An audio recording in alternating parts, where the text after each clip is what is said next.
You are the only participant in the conference. Recording did not start because your storage is full.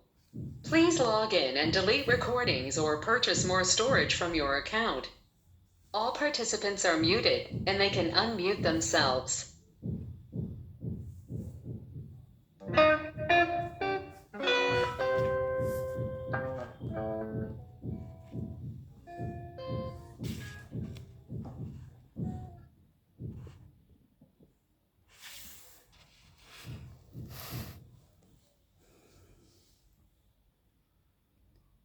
ॐ नमोऽर्यन्ताणं नमो सिद्धाणं नमो आर्याणं नमो वज्रायाणं नमो लोये सब्बसाहुणम् मङ्गलं भगवान् वीरो मङ्गलं गौतमो गणी मङ्गलं कुन्दकुन्दार्यो जैनधर्मोऽस्तु मङ्गलम् ओंकारबिन्दुसंयुक्तं नित्यं जयन्ति योगिनः कामदं मोक्षदं चैव ओंकाराय नमो नमः अहोपकारजिनवर्णो कुन्दनो ध्वनिदिव्यनो जेन कुन्दध्वनियाप्या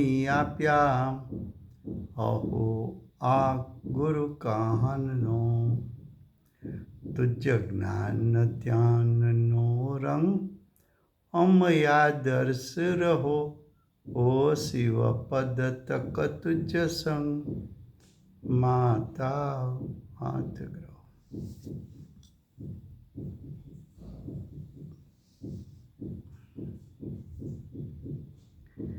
इस समयसार नाम का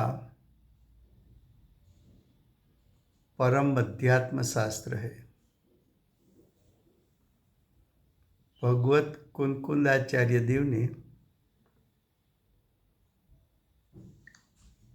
मांगलिक करके समयसार को कहने की प्रतिज्ञा की है।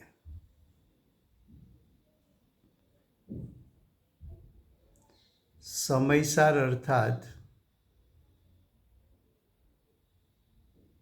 आत्मा की अनंत गुणात्मक सत्ता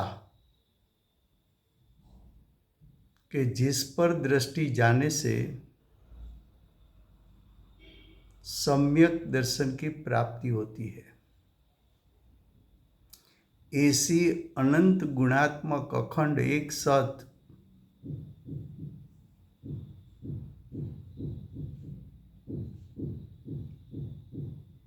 उसको समयसार कहना है।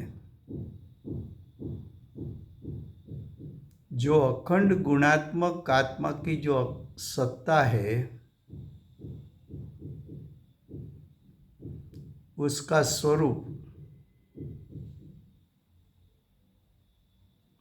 आचार्य भगवंत इस शास्त्र में दिखाना चाहते हैं। क्यों दिखाना चाहते हैं? तो कि उसके अवलंबन से जीव को सम्यक दर्शन प्राप्त होता है। ऐसे समयसार शास्त्र में दूसरा अधिकार कर्ता कर्म अधिकार चलता है। कर्ता कर्म अधिकार का प्रयोजन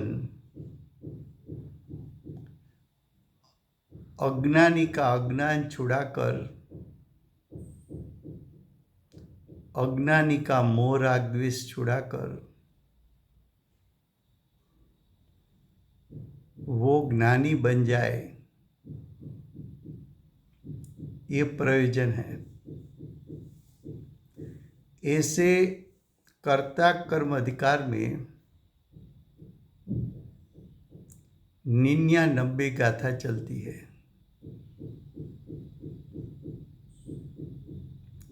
कल उसका गाथार्थ और टीका चली थी, लेकिन टीका हिंदी में चली थी। आज फिर से गुजराती में, उसके बाद भावार्थ चलेगा। पेज 180,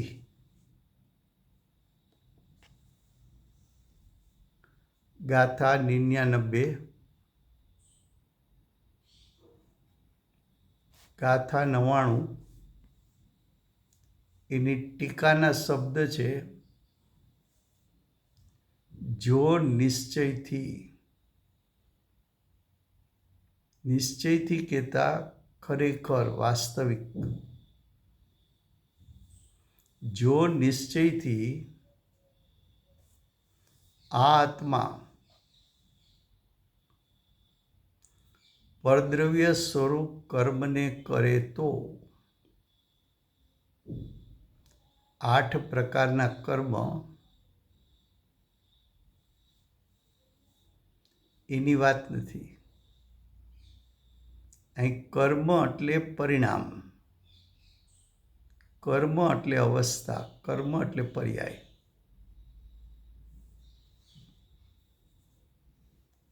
આત્મા પરદ્રવ્ય સ્વરૂપ,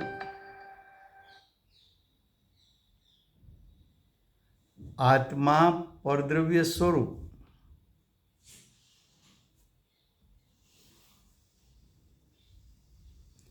પરિણામને કરે તો, કર્મને કરે એટલે પરિણામને કરે તો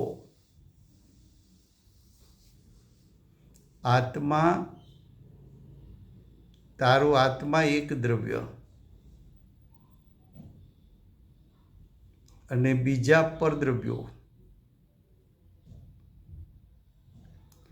તારું આત્મા જો પરદ્રવ્યના પરિણામને કરે તો પરિણામીપણું, પરિણામ છે એ કર્મ છે, પરિણામીપણું એ કર્તા છે,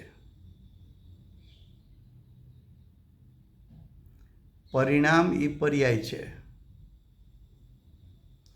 પરિણામી એ દ્રવ્ય છે.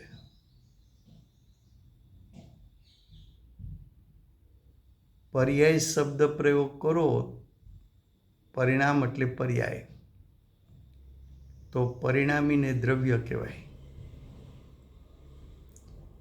પરિણામ એટલે કર્મ, તો પરિણામી એટલે કર્તા.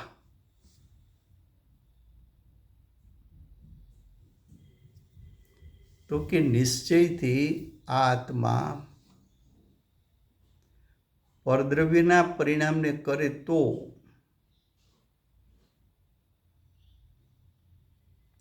પરિણામીપણું બીજી કોઈ રીતે બની શકતું નહીં હોવાથી એક દ્રવ્ય કર્તા થાય અને બીજા દ્રવ્યના પરિણામેનું કર્મ થાય, એવું પરિણામીપણું બની શકતું જ નથી. અને જો તું એમ માને કે આવું બની શકે તો શું થાય? તો કે તો તે આત્મા નિયમથી એટલે સિદ્ધાંતથી તન્મય એટલે કે પરદ્રવ્યમય થઈ જાય, તો તારો આત્મા પરદ્રવ્યમય થઈ જાય. મારો આત્મા પરદ્રવ્યમય કેમ થઈ જાય? તો કે કર્તા કર્મપણું ક્યાં હોય છે, પેલા એ સમજી લે. તો કે કર્તા દ્રવ્ય છે, એ દ્રવ્યનું વર્તમાન પરિણામ એનું કર્મ છે.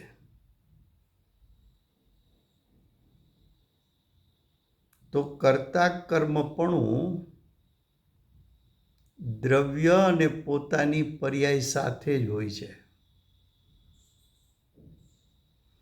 જ્યાં કર્તા કર્મ સંબંધ હોય ત્યાં કર્મમાં કર્તા વ્યાપી જાય છે.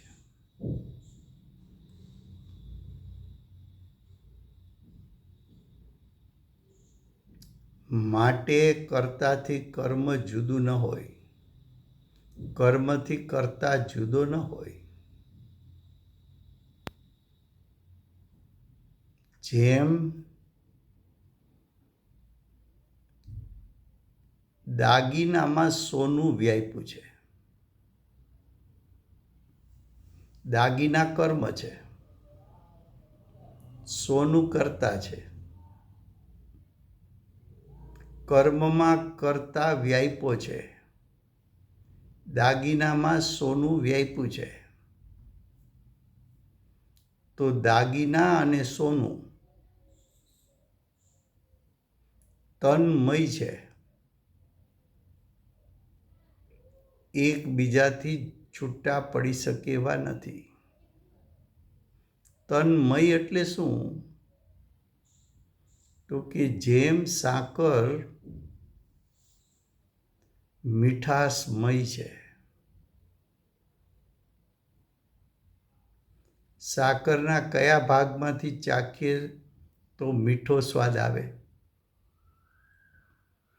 તો કે સર્વ ભાગેથી. સાકર મીઠાશમય છે. કેમ? તો કે મીઠાશમાં સાકર વ્યાપેલી છે. મીઠાશ અને સાકરને તન્મય સંબંધ છે, એકત્વપણે છે, તદાકાર છે, અવિનાભાવી છે, અભેદ છે, અપૃથક છે.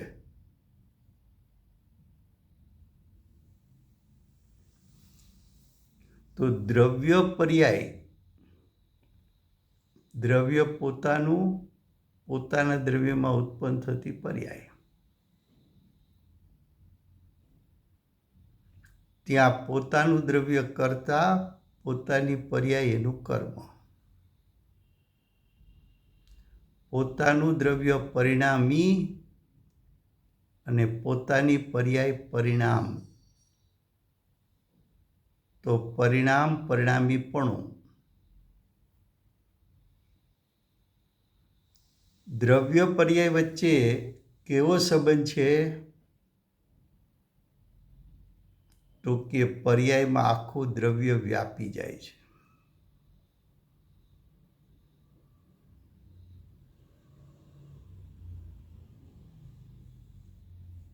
પર્યાયમાં આખું દ્રવ્ય વ્યાપી જતું હોવાથી દ્રવ્ય પર્યાયથી જુદી નથી, પર્યાય દ્રવ્યથી જુદું નથી. હવે જો તું એમ કે આત્મા પરદ્રવ્યના પરિણામનું કર્તા છે, તો આત્માએ પરદ્રવ્યની પર્યાયમાં વ્યાપવું પડે.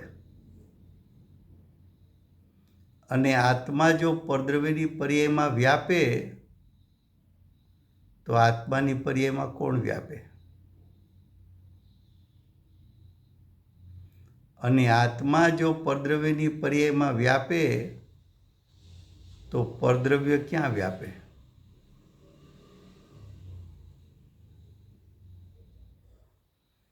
તો કે આત્મા કે બીજા કોઈ 5 દ્રવ્યોમાંથી એક પણ દ્રવ્ય પરદ્રવ્યમાં વ્યાપી શકતું પણ નથી, પ્રવેશી શકતું પણ નથી. કર્તા કર્મ સંબંધ છે ક્યાં? તો કે જ્યાં વ્યાપ્ય વ્યાપક સંબંધ છે ત્યાં જ કર્તા કર્મ સંબંધ છે. હવે વ્યાપ્ય વ્યાપકપણું છે ક્યાં?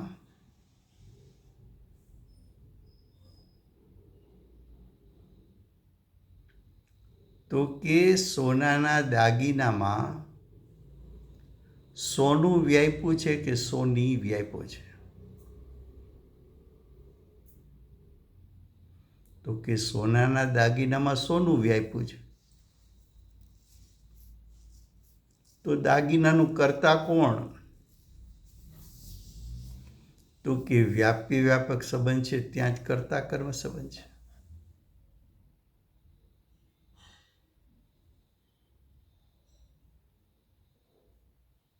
તો વ્યાપી વ્યાપક સંબંધ છે ત્યાં કર્તા કર્મ સંબંધ છે.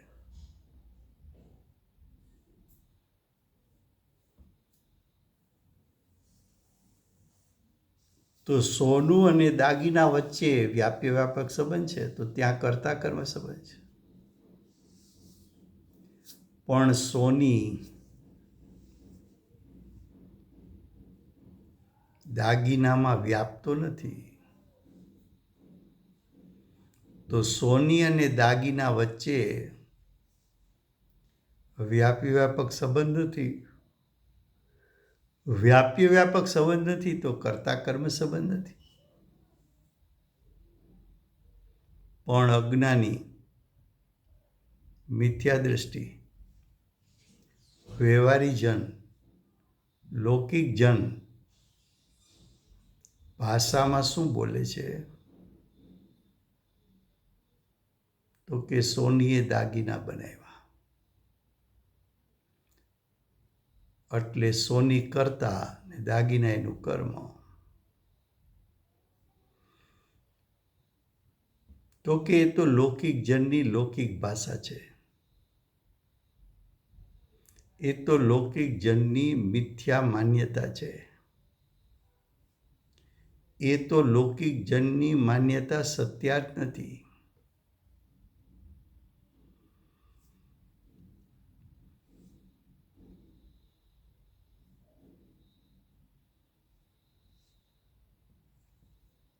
હવે આગળ કે છે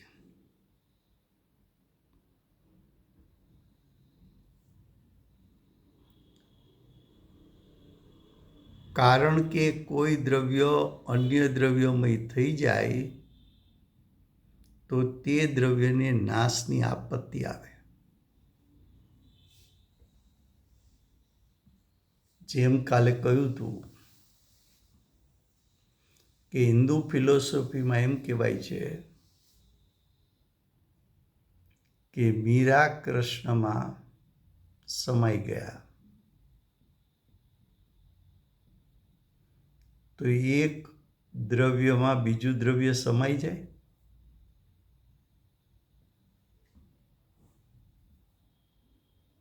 તો મીરાનો નાશ થયો કે કૃષ્ણનો નાશ થયો?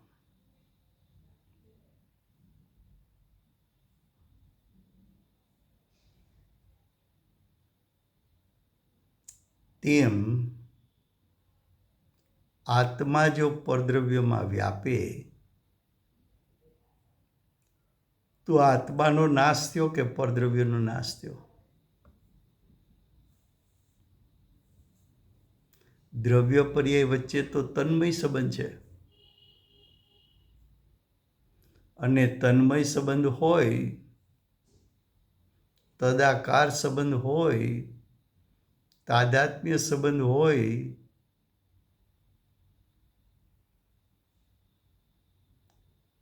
તો ચેતનવંતો જીવ દ્રવ્ય કર્મમાં વ્યાપે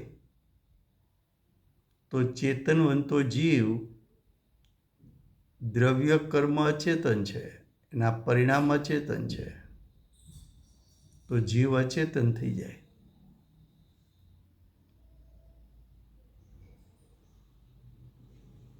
અને કર્મનો ઉદય આત્મામાં વ્યાપે તો કર્મનો ઉદય ચેતનવંતો થઈ જાય. તો કે એવું થતું તો જોવા મળતું નથી. એક દ્રવ્ય બીજા દ્રવ્યમાં વ્યાપી શકતું જ નથી. એવી દ્રવ્યની સત્તાની મર્યાદા છે. દરેક દ્રવ્ય પોતાના દ્રવ્ય ક્ષેત્ર કાળભાવમાં રહી શકે.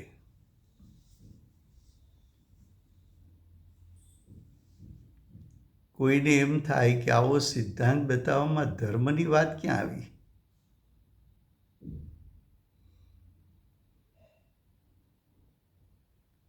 તો કે જ્યારે અજ્ઞાનીને ખબર પડી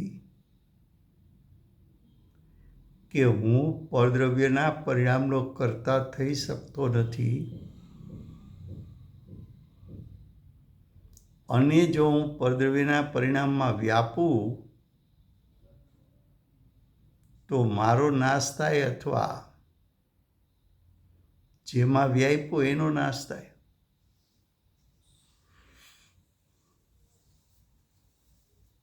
નાશ થાય તો ભળે શેમાં?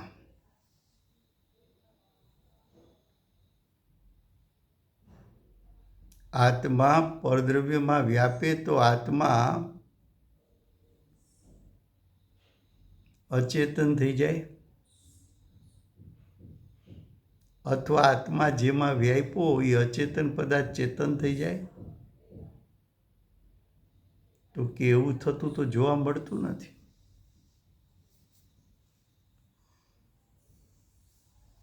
તો એક દ્રવ્ય બીજા દ્રવ્યની પર્યાયમાં તન્મય થઈ શકતો જ નથી. એક દ્રવ્ય પરદ્રવ્યમય થઈ શકતું જ નથી.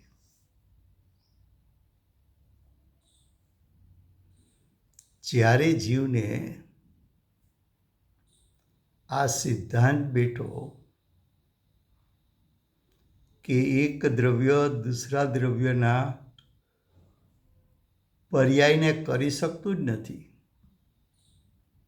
અને પરદ્રવ્ય મારી પર્યાયનું કરતા બની શકતું જ નથી, ત્યારે જીવે પરદ્રવ્યનું લક્ષ છોડ્યું. પરદ્રવ્યના પરિણામો કરું એવી કર્તા બુદ્ધિનો જો ત્યાગ કરે તો કર્તા બુદ્ધિ નાશ પામતા જીવને ધર્મ એટલે સમ્યક દર્શનની પ્રગટતા થાય.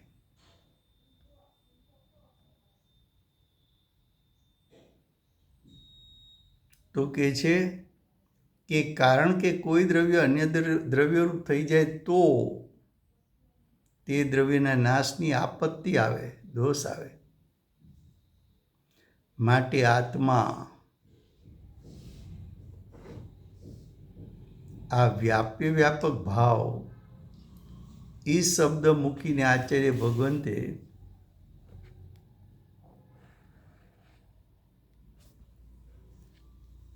કર્તા કર્મપણું ક્યાં છે એ સિદ્ધ કરે છે. દ્રવ્ય પર્યાય વચ્ચે સંબંધ કયો છે? તો કે વ્યાપ્ય વ્યાપક સંબંધ છે, તન્મય સંબંધ છે, તદાકાર સંબંધ છે, અવિનાભાવી સંબંધ છે, એક ક્ષેત્રાવગા સંબંધ છે,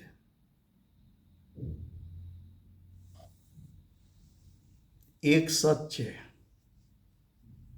અખંડ સત છે.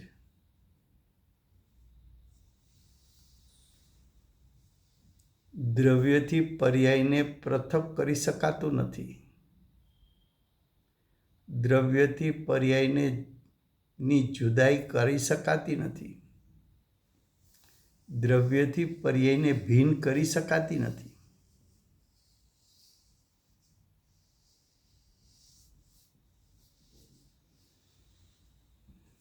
તો કે જ્યાં વ્યાપ્ય વ્યાપક સંબંધ છે ત્યાં કર્તા કર્મ સંબંધ છે. માટે એક દ્રવ્ય કર્તા ને બીજા દ્રવ્યના પરિણામ મારું કર્મ એવો સંબંધ ત્રણ કાળમાં ક્યારેય પણ સિદ્ધ થઈ શકતો નથી. अब भावार्थ।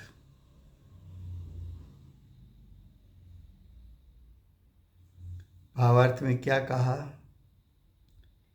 एक द्रव्य का कर्ता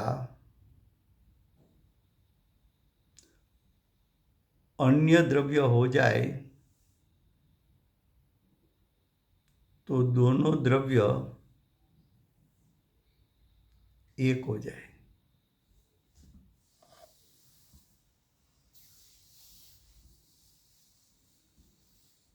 क्या कहा?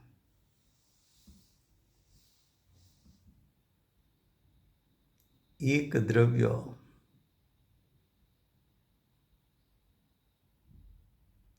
द्रव्य जीव लो,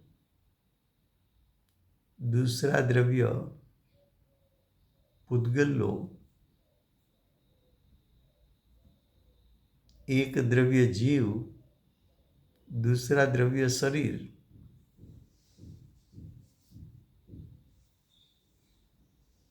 तो जीव शरीर के हाथ पांव हला चला नहीं सकते।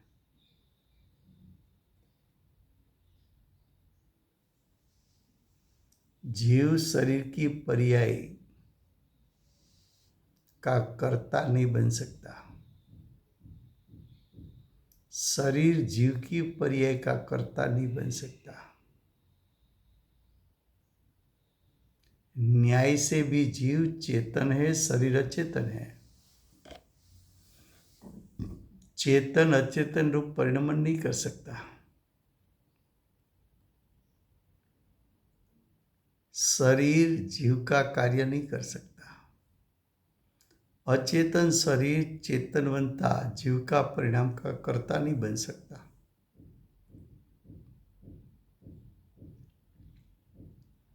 वहां तो चेतन अचेतन द्रव्य लिया, लेकिन अनंत चतुष्टय के धारक तीर्थंकर परमात्मा दूसरे जीव को मोक्ष मार्ग प्रकट नहीं करा सकते।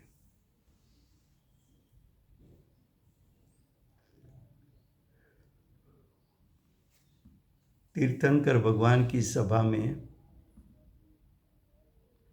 लाखों करोड़ों जीव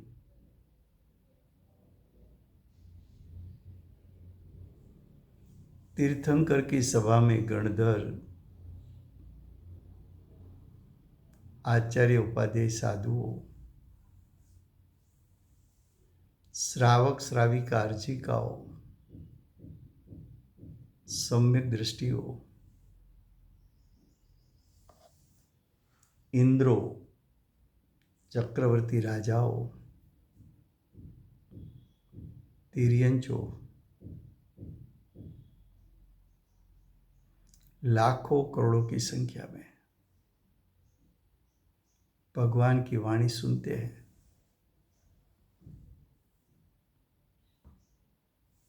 भगवान मोक्ष मार्ग और मोक्ष का स्वरूप दिखा सकते हैं,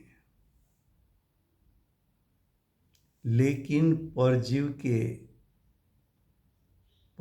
को मोक्ष मार्ग और मोक्ष की प्रकटता होती है, वो परजीव उसका कर्ता होता है। तीर्थंकर परमात्मा उसका कर्ता नहीं है।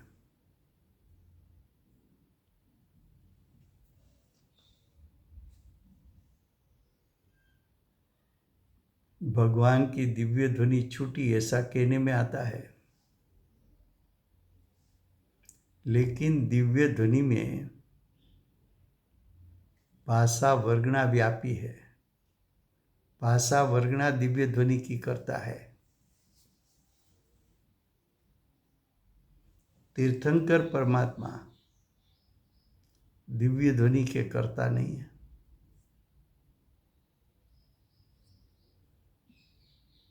संयोग से बोला जाता है कि तीर्थंकर परमात्मा को परम औदारिक शरीर है, लेकिन परम औदारिक शरीर वो तो पुद्गल की रचना है। विश्व के शांत में शांत परमाणु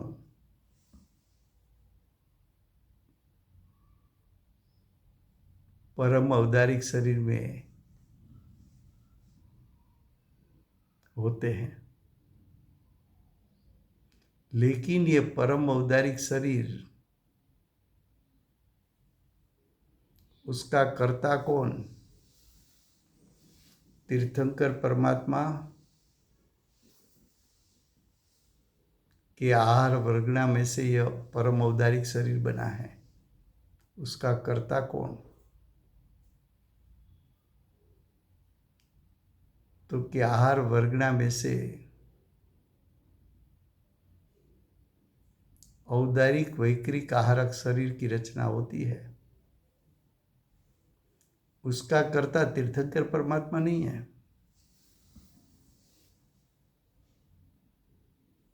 एक द्रव्य का अन्य द्रव्य कर्ता बने तो दोनों द्रव्य एक में हो जाए, और दोनों द्रव्य एक में हो जाए तो एक द्रव्य का नाश हो गया।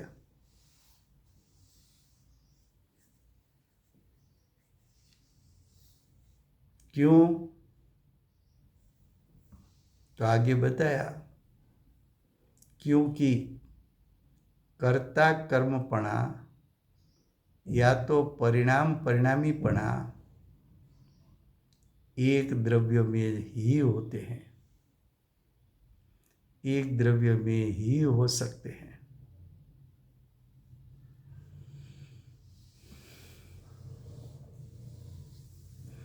कर्ता कर्म संबंध दो द्रव्य के बीच में नहीं है। एक द्रव्य कर्ता बने और दूसरे द्रव्य के परिणाम उसका कर्म बने।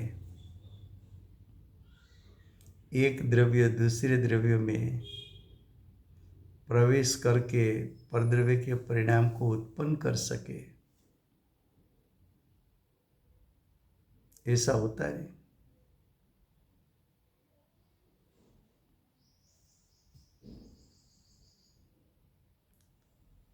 हाथ का कंपन हुआ, जीव की इच्छा है कि हाथ कांपता है तो मैं स्थिर करूं, कर नहीं सकता।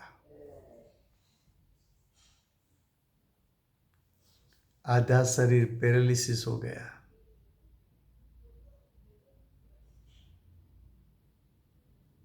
जीव वो शरीर के परिणाम को पलटा नहीं सकते।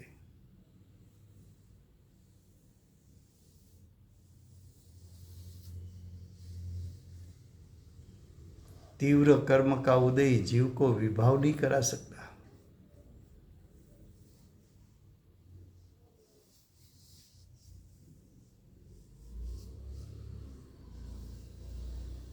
क्या कहा?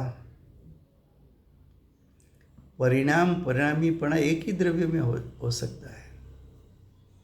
इस प्रकार अगर एक द्रव्य दूसरे द्रव्य रूप हो जाए तो वो द्रव्य का नाश हो जाए, वो तो बड़ा दोष हो जाता है। क्या कहा?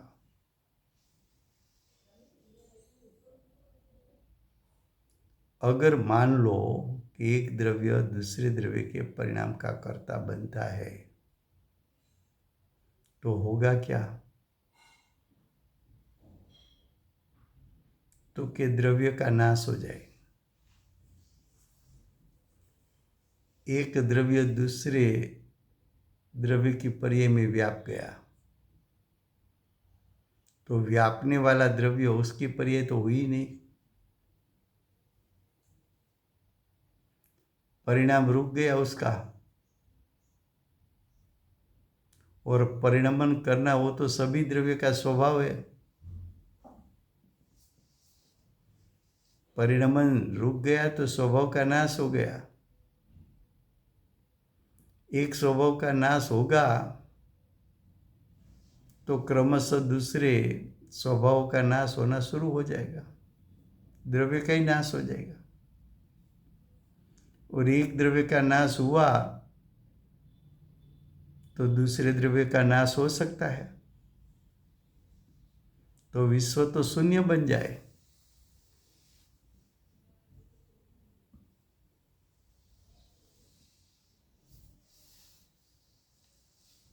इसलिए एक द्रव्य को अन्य द्रव्य का कर्ता कहना उचित नहीं है, योग्य नहीं है। क्या कहा? एक द्रव्य दूसरे द्रव्य का कर्ता है,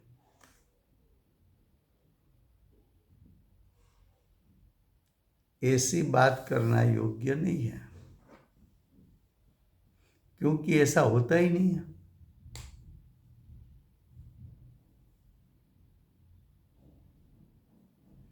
तुझे ऐसा लगता है कि मैं घर का भी काम करूं, दुकान का भी काम करूं, समाज का भी काम करूं, शरीर का भी काम करूं, 10 प्रकार के परिग्रह को ठीक रखूं,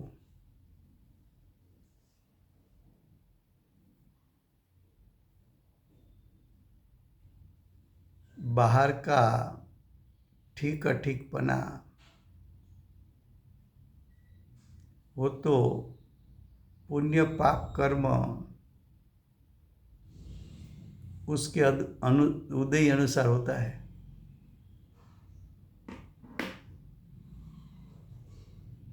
ये शरीर ठीक मिलना, तंदुरुस्त मिलना, हेल्दी मिलना,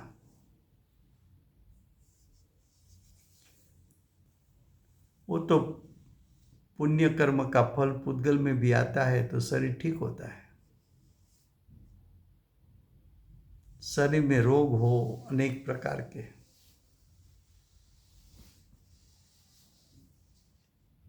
पाप का उदय चल रहा है, लेकिन शरीर ठीक अठीक कुछ भी हो, जीव शरीर का कार्य नहीं कर सकता। शरीर 5 इंद्रिय का कार्य नहीं कर सकता। शरीर मन का कार्य नहीं कर सकता। शरीर भाषा का उच्चारण नहीं कर सकता।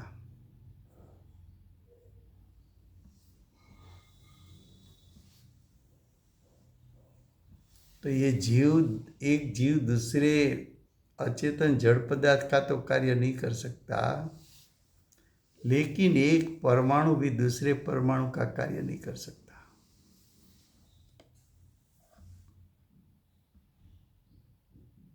ये सिद्धांत बैठना बहुत मुश्किल लगता है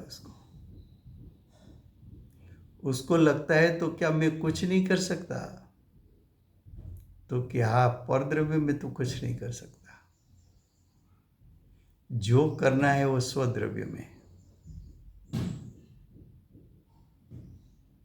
स्वद्रव्य में भी पुरुषार्थ क्या है? आत्मद्रव्य तो है, उसको बनाना नहीं है। आत्मद्रव्य में अनंत गुण है, उसको कहीं बनाना नहीं है। आत्मा में परिणमन शक्ति है, बाहर से परिणमन शक्ति लाना नहीं है। तेरा जो परिणाम होता है वो परिणाम का झुकाव पर तरफ रखना है कि स्व तरफ रखना है, वहां तेरा पुरुषार्थ है। दूसरे कहीं पुरुषार्थ चलता नहीं, परद्रव्य में तो तेरा पुरुषार्थ चलता नहीं। स्वद्रव्य में तो अनादि अनंत टिकने वाला द्रव्य तो है, और उसमें बसे हुए अनंत गुण भी है।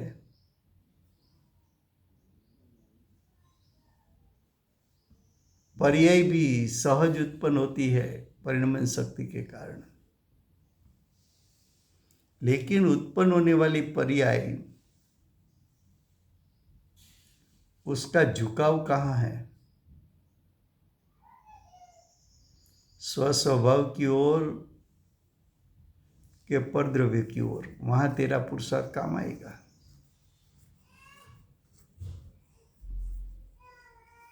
तो आचार्य भगवंत कहते हैं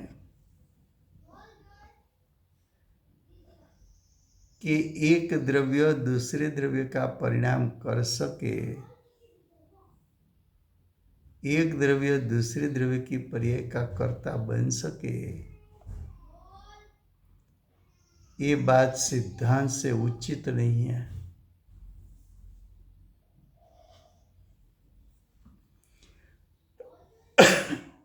फिर से गुजराती में भावार्थ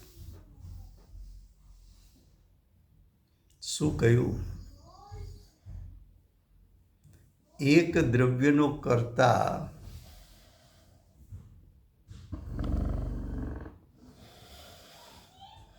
અન્ય દ્રવ્ય થાય તો જીવ શરીરના પરિણામનો કર્તા થાય તો જીવ અને શરીર બંને દ્રવ્યો એક થઈ જાય, એક થઈ જાય તો હવે આત્મા ચેતનવંતો રહે કે અચેતન થઈ જાય, શરીર ચેતનવંતું રહે કે અચેતન થઈ જાય, બે એકમેક થઈ જાય તો બેમાંથી કોનો નાશ થાય?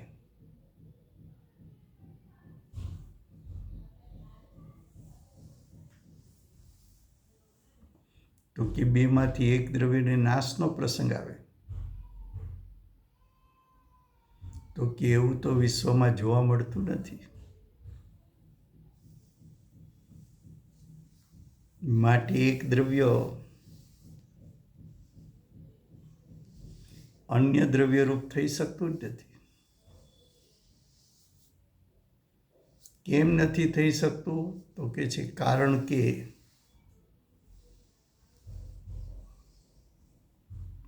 કર્તા કર્મપણું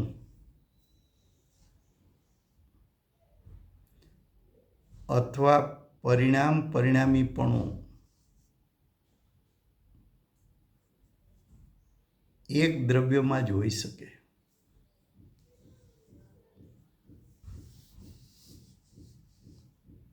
એક દ્રવ્ય બીજા દ્રવ્યના પરિણામનું કર્તા કેમ બનતું નથી?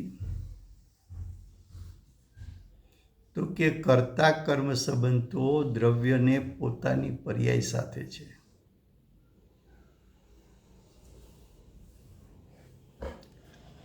દ્રવ્યમાં અનંત શક્તિરૂપ સામર્થ્ય હોવા છતાં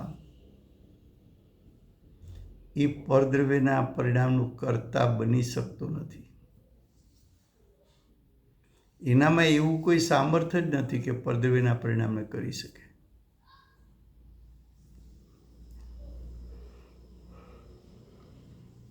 તો કે છે કર્તા કર્મપણું એક જ દ્રવ્યમાં હોઈ શકે।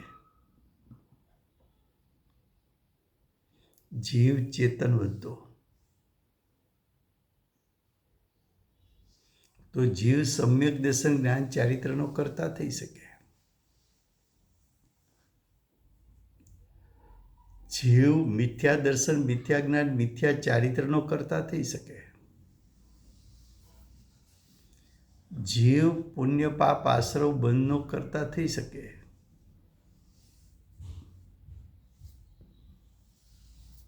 જીવ સંવર નિજરા મોક્ષનો કર્તા થઈ શકે।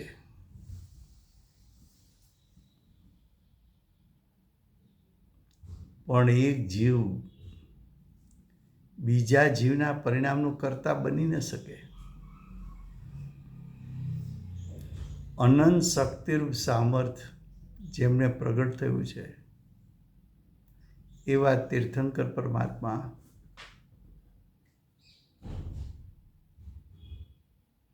અન્ય જીવોને મોક્ષ માર્ગ અને મોક્ષ એની પ્રાપ્તિની વિધિને રીત બતાવી શકે, માર્ગ બતાવી શકે, પણ તારાવતી માર્ગ ઉપર ચાલી ન શકે. તને મોક્ષ માર્ગ કે મોક્ષ આપી ન શકે. અનંત ચતુષ્ટયના ધારક તીર્થંકર પરમાત્મા કરુણાવંત હોવા છતાં પોતાની મોક્ષરૂપ એક સમયની પર્યાય અન્ય જીવને આપી શકે, અથવા મોક્ષની એક સમય પૂરતી પર્યાય તીર્થંકર પરમાત્મા અન્ય જીવને ઉત્પન્ન કરી શકે.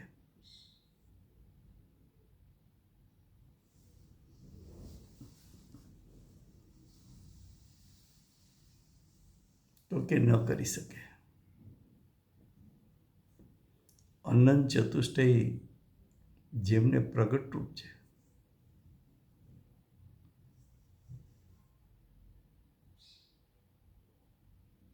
એવા અનંત ચતુષ્ટયના ધારક પરદ્રવ્યની એક સમયની પર્યાય ઉત્પન્ન કરાવી શકતા નથી. તીર્થંકર પરમાત્મા દિવ્ય ધ્વનિના કરતા નથી. પૂર્વે બંધાયેલા અઘાતી કર્મના ફળમાં ભાષા વર્ગના કર્તા થઈને દિવ્ય ધ્વનિ રૂપે પરિણમે.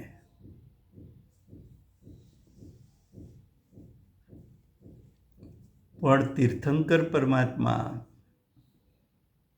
એનો આત્મા દિવ્ય ધ્વનિ સ્વરૂપ થઈ ન શકે.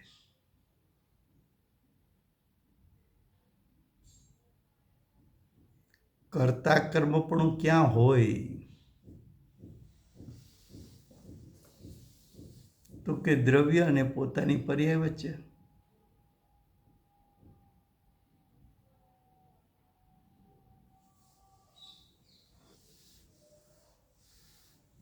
જીવને એમ થાય કે આમાં ધર્મની વાત ક્યાં આવી? તો આચાર્ય ભગવાન કહે છે કે અનાદિકાળથી તારો વિપરીત અભિપ્રાય ચાલ્યો આવે છે. અનાદિકાળથી તને અજ્ઞાન ચાલ્યું આવે છે. અજ્ઞાન શું છે? તો કે અનાદિકાળથી મિથ્યા અભિપ્રાય એ છે કે હું પરદ્રવ્યના પરિણામનો કરતા છું.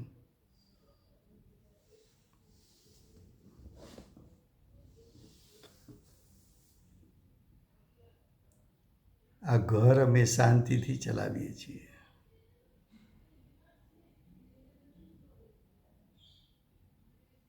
વેપાર ધંધો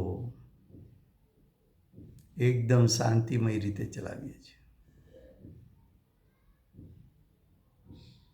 ક્યાંય ખળભળાટ ન થાય. એવા કોઈ પુણ્ય બાંધ્યા હોય તો બહાર બધું તને અનુકૂળ લાગે.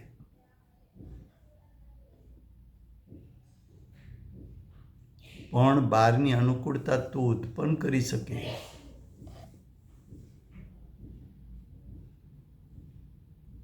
એટલે કે પરદ્રવ્યને તું પરિણમાવી શકે,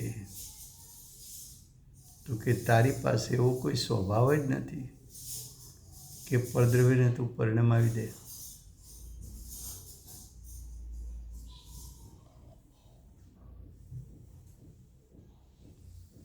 અમે કરોડો રૂપિયાનું ટર્નઓવર કર્યું છે.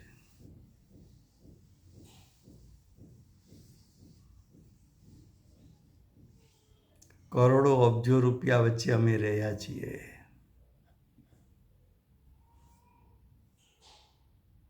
કાંઈ નહોતું એમાંથી બધું ઊભું કર્યું. રેવા દે, એ બધા પુણ્યના ફળ છે બહારના. તારાથી કાંઈ નથી થયું. તું પરદ્રવ્ય, સડેલું તરણું, સડેલું ઘાસ, એના 2 ટુકડા તું ન કરી શકે, એમ કહે છે આચાર્ય ભગવાન.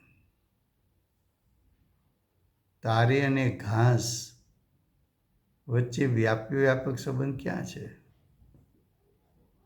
તું પરદ્રવ્યના પરિણામ કરી કેવી રીતે શકે?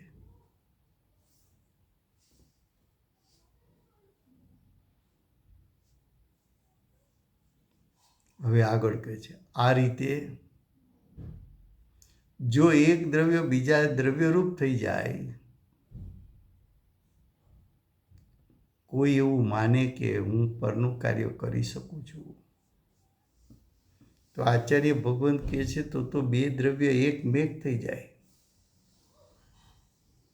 અને એકમેક થઈ જાય તો એક દ્રવ્યને નાશનો પ્રસંગ આવે.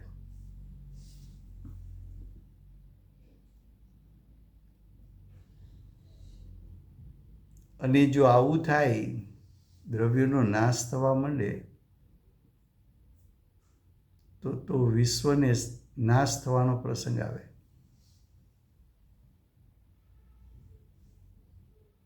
દ્રવ્ય નાશ પામીને ભળે શેમાં? નાશ કેવો કોને? કોઈ દ્રવ્ય અસ્તિત્વ વગર તો થતું નથી, સત વગર થતું નથી.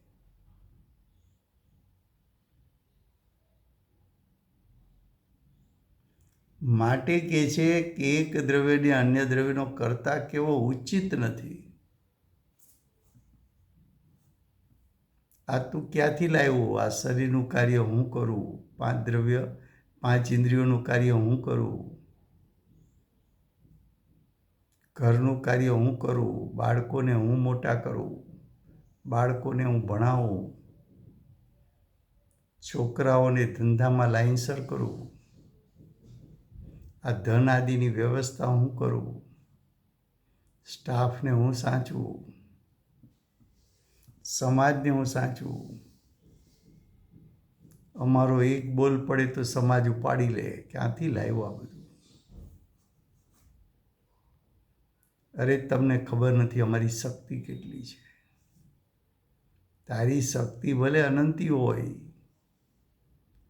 પણ એ અનંત શક્તિનો પિંડ તું હોવા છતાં પરદ્રવ્યના તું કાર્ય કરી શકે એવી તારામાં કોઈ શક્તિ જ નથી.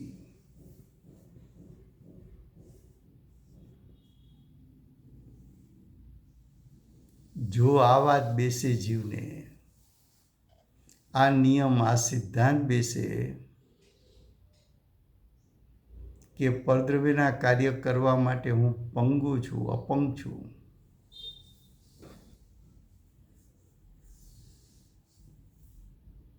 તો એની પરદ્રવ્ય પરથી દ્રષ્ટિ છૂટે. પરદ્રવ્યની દ્રષ્ટિ છૂટે તો સ્વદ્રવ્યમાં તરફ દ્રષ્ટિ જાય. સ્વદ્રવ્યમાં રહેલો દ્રવ્ય સ્વભાવ, એના ઉપર જો દ્રષ્ટિ પડે તો વિપરીત અભિપ્રાય ત્યારે છૂટી જાય, સમ્યક દર્શનને પ્રાપ્ત કરી લે. આ સિદ્ધાંત સમજવાથી તું આખા વિશ્વ પ્રત્યે ઉદાસીન થઈ શકીશ. એક એક પદાર્થનો ત્યાગ કરવા જઈશ તો ઉદાસીન નહીં થઈ શકે. કેમ? તો કે વિશ્વમાં પદાર્થો તો અનંત અનંત છે. એ પદાર્થોનો અંત નથી. કોનો ત્યાગ તારે કરવો છે? અને પરદ્રવ્ય ક્યાં તારી ચીજ છે કે તું એનો ત્યાગ કરે? પરદ્રવ્ય તો છૂટા જ છે. કદાચ પૂર્વે બાંધેલા પુણ્યને કારણે સંયોગમાં થોડા પદાર્થો આવે, પણ એ પદાર્થોનો તારી સાથે રહેવાનો થોડો કાળ છે, ત્યાં સુધી સાથે રહેશે. પછી એ કાળ પૂરો થયો, એ દ્રવ્યો સંયોગમાંથી ચાલ્યા જશે, અને કાં તારું આયુષ પૂરું થયું તો તું પેલા ચાલ્યો જઈશ. એ તો બધું છૂટું જ છે.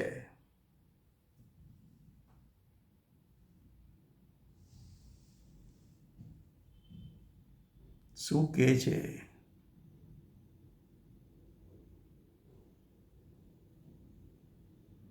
એક દ્રવ્યને અન્ય દ્રવ્યનો કરતા કેવો ઉચિત નથી. આપણને અજ્ઞાનીને આ વાત બેસતી નથી. જરા કોક એમ કે ઓહો તમે અમારું આ કરી આપ્યું.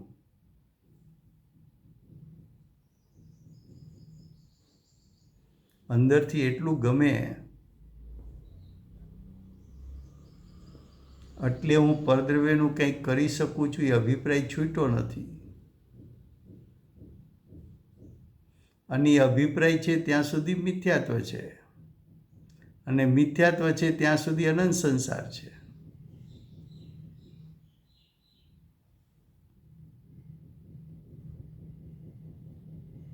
અરે મેં આઈટમ બનાવી હતી, બધાને બહુ ભાવી, લોકોએ બહુ વખાણ કર્યા.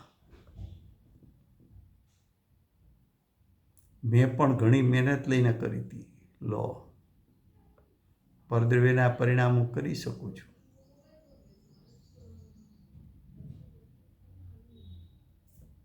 એ અભિપ્રાય આચાર્ય ભગવાન ગુરુદેવ માતાજી છોડાવવા માંગે છે.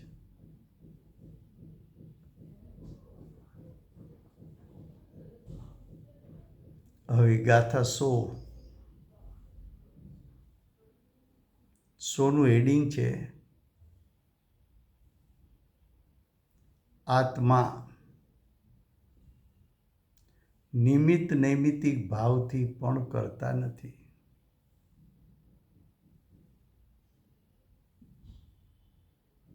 નિમિત્ત નૈમિત્તિક ભાવથી પણ શબ્દ છે. પણ શબ્દ શું કામ મૂક્યો?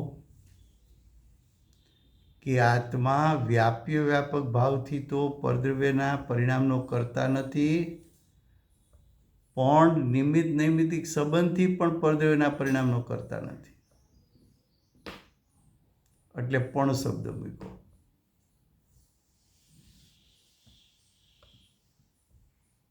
શું કહે છે?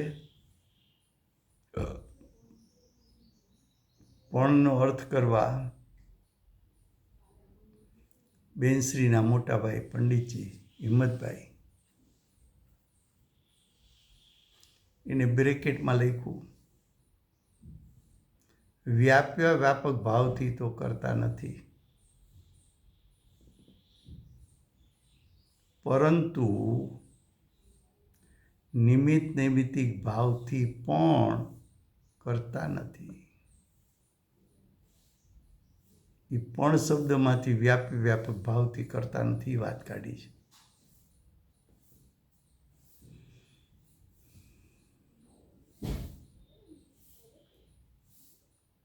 આત્મા કહેતા જ્ઞાનીનો આત્મા હોય કે અજ્ઞાનીનો આત્મા હોય,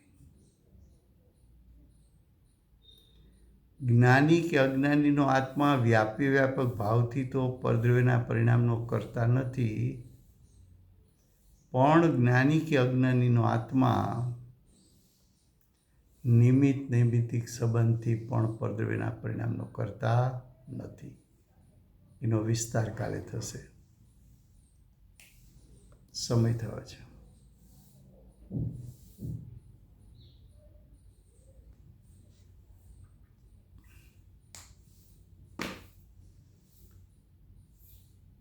વર્તમાન 24ના આખરી તીર્થંકર, દિવ્ય ધ્વનિના દાતાર, બાલ બ્રહ્મચારી મહાવીર ભગવાનનો જય હો. મહાવિદ્ય ક્ષેત્રે વિશ્વરમાન તીર્થંકરમાં પ્રથમ તીર્થંકર, અનંત ચતુષ્ટયના ધારક, દિવ્ય ધ્વનિના દાતાર, આપણા શાસન ઉપકારી શ્રી સિમંદર ભગવાનનો જય હો. કડીકાળ સર્વજ્ઞ કેવળ જ્ઞાની તળેટીમાં બેઠેલા મા સમર્થાચાર્ય ભગવત શ્રી કુંદકુંદાચાર્ય દેવનો જય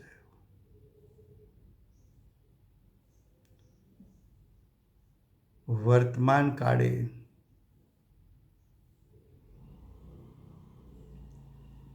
સમ્યક દર્શનનું યથાર્થ સ્વરૂપ સમજાવનાર તીર્થના નાયક, તીર્થના સ્થાપક, તીર્થના પ્રવર્તક પરમ કૃપાળુ શ્રી સદગુરુદેવનો જય હો. પૂજ્ય ગુરુદેવના નવ ભવનો મહિમા બતાવનાર સ્વાનુભવયુક્ત જાતિસ્મરણ જ્ઞાનયુક્ત પ્રસમમૂર્તિ ભગવતી માતનો જય હો.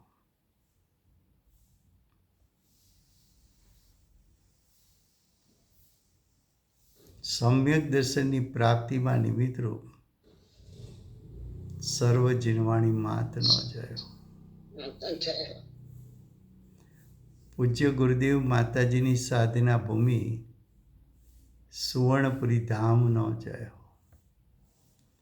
સુવર્ણપુરી ધામમાં બિરાજતા સર્વે દેવશાસ્ત્ર ગુરુ ભગવંતનો જય હો.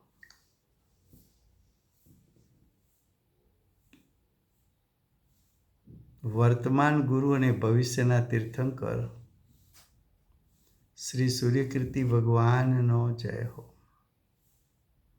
શ્રી સૂર્યકીર્તિ ભગવાનના સમવસરણના મુખ્ય ગણધર દેવેન્દ્ર કીર્તિનાથ ભગવાનનો જય હો. પરમ દિગંબર જૈન ધર્મનો જય હો. જય જિનેન્દ્ર રાજુભાઈ, સભી को जय जिनेन्द्र. જય જીનેન્દ્ર. जय जिनेन्द्र રાજુભાઈ, બધા જય जिनेन्द्र. જય જીનેન્દ્ર. જય જીનેન્દ્ર.